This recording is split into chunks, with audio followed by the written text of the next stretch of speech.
Kia ora Year 12. Here's the second video looking at two more of the cubic graphs on Mr. Haring's worksheet. Now I thought this was worth doing because the red one on here is slightly harder than what we've had so far, and the blue one is a good example where we've got a limited domain for this graph.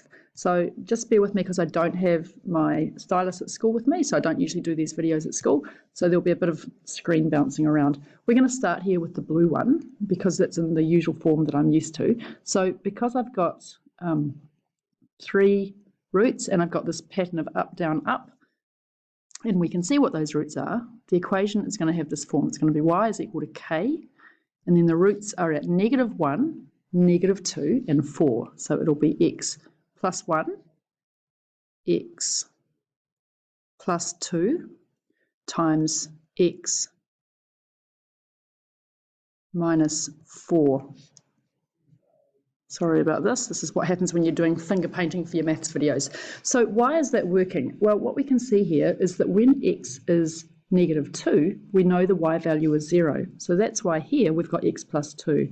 When x is -1, the y value is 0.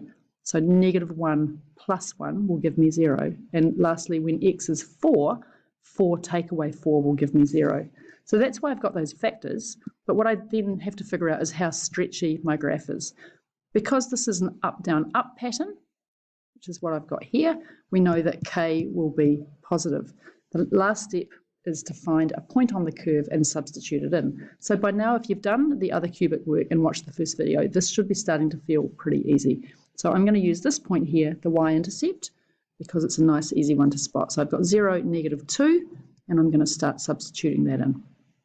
So that goes like this. -2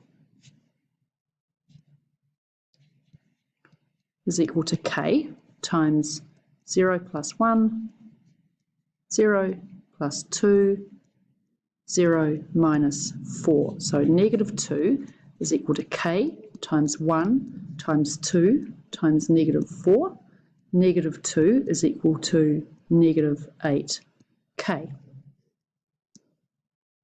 Now just doing some very simple Year 9 algebra, we get back to this. So -2 divided by -8 is equal to k. K is equal to 1/4. So that gives me my final equation of this. Y is equal to 1/4 times x plus 2, x plus 1 times x minus 4. So that one should have been fine. Now let's go back now and look at this harder red equation and see what makes it more difficult. So just getting rid of all of this stuff. Look at the red one, and you can see that we don't have any x-intercepts, right? So we've got something here, but that's not a blobby point, so that's not much help. So what we're going to have to use here is the idea of translations, and we might be able to see already that this cubic can be thought of as a cubic, an ordinary up, down, up cubic that's been shifted up.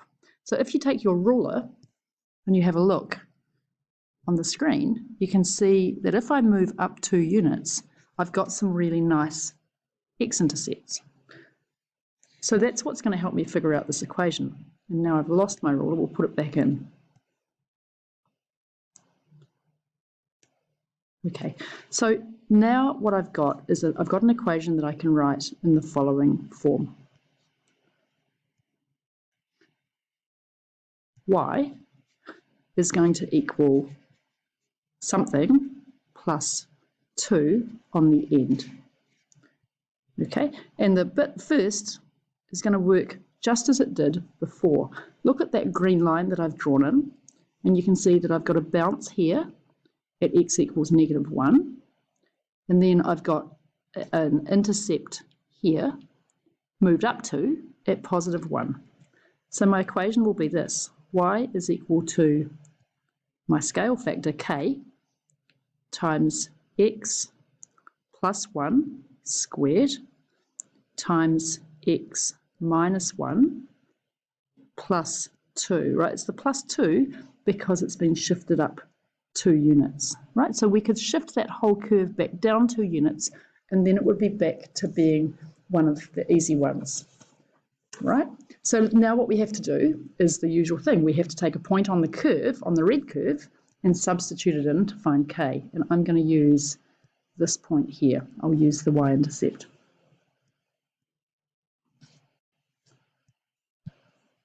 So you can do this while I'm doing this very slow video. So substitute in the y-intercept, which is 0, 1. So 0, 1 is on the curve. So 1 is equal to k times 0 plus 1 squared times 0 minus 1 plus the 2 for that shift we've done upwards. Okay, so now working that algebra through, what do I get? Well, I get 1 is equal to k times 1 squared times negative 1 plus 2. 1 is equal to negative k plus 2. Negative 1 is equal to negative k. Something's gone wrong here. So k is just equal to 1. I'm just going to go back up and check that I haven't screwed up that whole thing. Yep, no, that looks right. Okay, so what have I got here? Again, one last time, because this is weird and a bit new. I can't see anything down here for the red one on the axis. So I have to work with a translation up 2 units. Okay, and my first point when I do that is this one here. That's a blobby point, shifted up 2. And that's at this x value here of negative 1. And this point here is a blobby point that's an x-intercept shifted up 2, and that's at a x value of 1. So that's why the form of my equation goes like this, with the plus 2 on the end, and I use my usual method to sub in the points and figure the equation out. Right? So what do we end up with? We end up with a k of 1, and a final equation, which is this. Y is equal to x plus 1 squared times x minus 1 plus 2. So that's it. Now, this video's still got a little bit of time to run, so I'm now going to quickly look at the features of this graph. For the blue one, you can see that it's got a limited domain. Okay, so if we want to talk about the domain and range of a function, we have to see if we've got what we call a piecewise function, which is where I've just got a section of the graph. Okay, and that's what I've got for the blue one, because I've got those 2 blobs showing me that the graph stops, right? It doesn't go on forever. So for the blue graph, the domain is not all real numbers. Its x is between these 2 values. So to write that between, it's going to be negative 3 is less than or equal to x is less than or equal to 5. And now for the range, we can read it off here approximately. The range on this graph is the y value, so the lowest one is here and the highest one is up here. So the range is approximately from negative 6, y is between negative 6 and 10. Now we can do better than that though, and the way to do that before we've learned calculus is to go to our graphics calculator and have a look at what is this value here. The easiest way to do that is to draw the graph and then use gsolve and then find your min and your max. Okay, so in this case it's going to give you the coordinates of that point there, and that will let you get the range more accurate. So it will let you get more accurate on that negative 6 value. So what else can we say about the blue graph?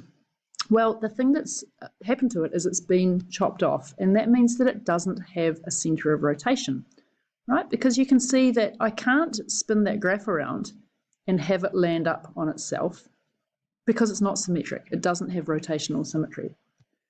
So the center of rotation would probably be somewhere around here if this graph went on forever, right?